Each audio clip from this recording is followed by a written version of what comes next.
छोरा हो नि त, गर्नुपर्छ।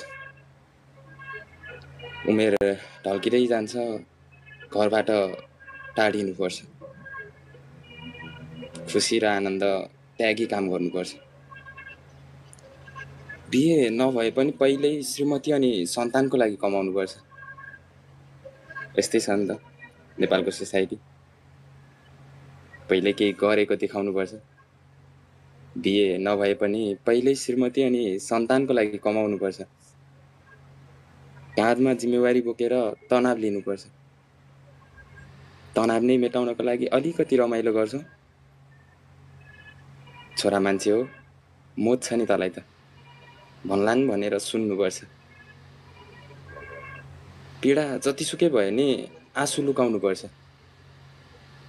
छोरा मान्छे भएपछि अब रुनु हुँदैन भन्छ नि त।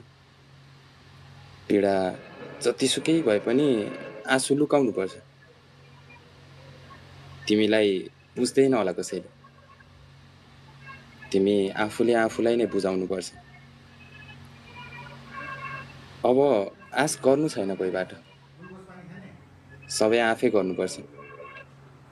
अब आश गर्नु छैन कोहीबाट, सबै आफैले गर्नुपर्छ। यति गर्दा गर्दै पनि बीच बाटोमा कोही साथ दिने भेट्यो भने